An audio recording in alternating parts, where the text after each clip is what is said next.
मैं इसे सोचता हूँ या अल्लाह कि इंसान इतना कमज़ोर है, जब वो अल्लाह की बनाई हुई जुओं का काटने को बर्दाश्त नहीं कर पाता तो वो जहन्नम के जो बिच्छू हैं उनके काटने को, कब्र के जो बिच्छू है, कब्र बिच्छू जिसको कहते, कब्र बिज्जू जिसको कहते, उनके काटने को कैसे बर्दाश्त करेगा। मेरे अजीज़, ये जो तुम कब्रों की हड्डियां देखते हो, इन कब्रों की हड्डियां देखकर भी तुम इबरत हासिल नहीं करते, कैसे हो? दूसरों से दुश्मनी करते करते क्या खुद के दुश्मन बन गए? तुम अपने आप के दुश्मन बन गए। ये सब तुम्हारी निगाहों के सामने, अपनी निगाहों के सामने। ये कारखाने कुदरत, ये कायनात, ये ज़मीन क्रिकेट का मैदान नहीं है, ये ज़मीन फुटबॉल का ग्राउंड नहीं है, ये ज़मीन हॉकी की जगह नहीं है, ये ज़मीन फिल्मों की जगह नहीं है, ये ज़मीन मैं और तू की जगह नहीं है। यहाँ अल्लाह ने हमें इबरत के लिए भेजा है। कब्रस्तान जाते हो नहीं देखते ये हड्डी क्यों हो गई। हमने तो इंसान दफन किया था, मोटा ताज़ा खूबसूरत इंसान, किसी सेठ साहब को दफन किया था, किसी हाजी साहब को दफन किया था, किसी अब्बा को दफन किया था, किसी चचा को दफन किया था, किसी दादा को दफन किया था। नरम नरम जिस्म था उनका, आज ये हड्डियाँ क्यों मिली? उसे खाया किसने? ज़मीन ने खाया, कीड़ों ने खाया। क्या यही अंजाम अपना नहीं होना है? कभी सोचा कितना खूबसूरत चेहरा है? कभी अपना चेहरा आईने में देखो तो सोचो तो सही। ये तो आप सोचते हो कि चेहरा कितना खूबसूरत है, लेकिन कभी ये सोचा ये खूबसूरत चेहरा, कानों में ईयरफोन लगाकर जब हम गाने सुनते हैं तो इसी खूबसूरत चेहरे को जहन्नम की आग में ऐसे उलट पलट किया जाएगा जैसे गोश्त भूनते वक्त चूल्हे पर तुम गोश्त को उलट पलट करते हो। ये ताकत कहाँ से लाओगे? कितना खूबसूरत चेहरा है, कितना हसीन चेहरा। इस चेहरे को जहन्नम की आग से बचा लो, इस चेहरे को कब्र के कीड़ों से बचा लो, इस चेहरे को जहन्नम के बिच्छुओं से बचा लो, इस चेहरे को अल्लाह के अजाब से बचा लो। कुदरत ने तुम्हें बहुत नवाजा है, बहुत नवाजा है। अजाब से बचने के लिए तुम्हारे हाथों में दामन मुस्तफा दिया है। अजाब से बचने के लिए तुम्हारे हाथों में गौसो खाजा का दामन दिया है। अजाब से बचने के लिए तुम्हारे हाथों में शरीयत का दामन दिया है। अजाब से बचने के लिए अल्लाह ने अपना महबूब तुम्हारे दरमियान भेज दिया है। सब कुछ तो दे करके तुम्हें नवाजा, लेकिन कितने हम नाहंजार निकले, कितने नादान निकले कि दामन मुस्तफा दिया था, हमने दामन मुस्तफा छोड़कर अपने हाथों में शराब के प्याले थाम लिए, हमने अपने हाथों में ताश के पत्ते थाम लिए, हमने अपने हाथों में जुओं के आलात थाम लिए। नादान है तू इंसान। कहां वो दामन मुस्तफा, कहां ये जुए के आलात? और तेरे हाथ में दोनों में से कोई एक ही चीज होगी, या तो जुए के आलात होंगे या तो नबी का दामन होगा, या तो शराब का प्याला होगा या तो नबी का दामन। जुलूस में नारे लगाना आसान है, जलसे और जुलूस में नबी का दामन नहीं छोड़ेंगे। जिस हाथ में नबी का दामन होता है वो हाथ इतना पावरफुल होता है, जिसके सर पे रख दिया जाता है उसकी तकदीर बदल जाती है। आपने दामन नबी को समझा क्या है? अपने मजहब की इमारत को सिर्फ नारों पर तामीर करने वालों, अपने आप को धोखा मत दो। जिनके हाथों में नबी का दामन होता है उनकी निगाह किसी औरत पर बदमाशी के तौर पर कभी नहीं उठती।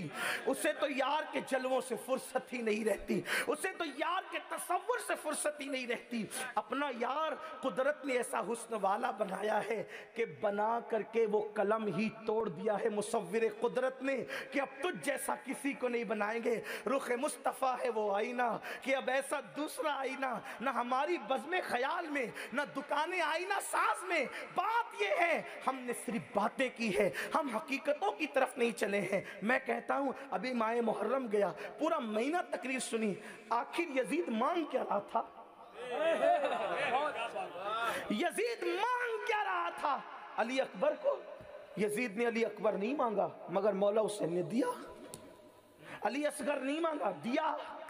कासिम नहीं मांगा, दिया। अब्बास जैसा भाई जिसकी शहादत पर मौला हुसैन कमर पे हाथ रखकर कमर झुका करके अपनी बहन ज़ैनब से कहते हैं अब्बास के जाने से मेरी कमर टूट गई। अब्बास दे दिया। हालांकि अब्बास उसने नहीं मांगा था, घर भी छोड़ दिया, घर उसने नहीं मांगा था। उसने मांगा क्या था? यजीद का एक ही मुतालबा था, हुसैन अपना हाथ दे दो। या अल्लाह, ये हाथ इतना कीमती क्यों था भाई? हाथ ही तो देना था। तवज्जो आपकी ना, तवज्जो, हाथ ही देना था। हाथ देते जवान बेटा बच जाता, मासूम बच्चा बच जाता, भतीजा बच जाता, 6 भाई बच जाते, खुद की जान बच जाती। एक हाथ दे देते, यजीद जूतियां सीधी करता। अल्लाह की कसम खा के कहता हूं, यजीद जूती सीधा करने पे मजबूर होता। क्यों? इसलिए कि उसको अपने तख्त ताज को संभालने के लिए मौला हुसैन की बेपनाह जरूरत थी। जूतियां सीधी करता, जूतियां उठाता, इसलिए कि यार जब हजरत अबू हुरैरा जैसे लोग उनकी जूतियां सीधी करते थे, और यजीद जैसा नहीं कर सकता। यजीद की औकात क्या थी? लेकिन मांगा था सिर्फ हाथ। कभी सोचा, गौर किया? हमने हर चीज को कहानी किस्से के तौर पे, दास्तान के तौर पे सुना, कभी गौर किया? बेटा वो भी कैसा, मेरे तुम्हारे जैसा बेटा नहीं। हम शबीए पैगंबर तस्वीर मुस्तफ़ा दी, सिर्फ हाथ नहीं दिया, हाथ नहीं। और फिर हैरत इस बात की कि चलो मौला हुसैन ने तो हाथ नहीं दिया, लेकिन कुदरत ने भी मौला हुसैन के हाथों की इतनी लाज रखी कि जब मौला हुसैन को शहीद किया गया तो इमाम हुसैन के दोनों हाथ गायब हो गए। हुसैन तुमने हिफाजत की और बताया कि मेरा हाथ अली अकबर से बेहतर है, जाते अली अकबर से हुसैन का हाथ अफजल, कासिम से ज्यादा कीमती इमाम का हाथ, अब्बास से ज्यादा कीमती इमाम का हाथ। चले आपने जिंदगी में बताया, लेकिन कुदरत ने भी बताया कि हाथ उठा लिए, हाथ नहीं रखे।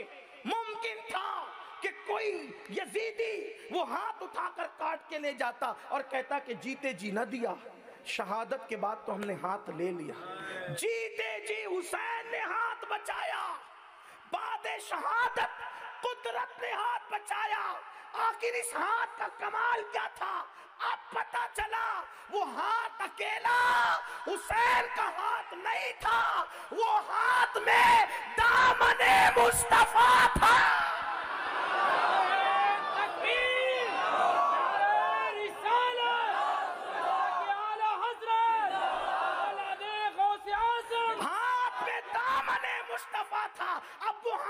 अकेले हुसैन का हाथ नहीं था, वही हाथ मौला अली का भी हाथ था, वही हाथ फातिमा ज़हरा का भी हाथ था, वही हाथ इमाम हसन का भी हाथ था, वही हाथ गोया के दस्ते मुस्तफा था।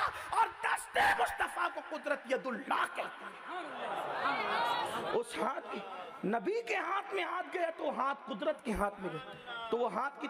अब बताओ, पता चला कि मोमिन के सर से ज्यादा कीमती,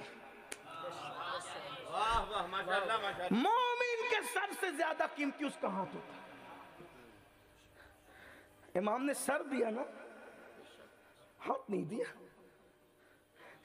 हालांकि हम सब कहते हैं सर बड़ा कीमती है, बेशक जसामत के एतबार से, इंसानी वजूद के एतबार से कीमती है, लेकिन मोमिन की बात कर।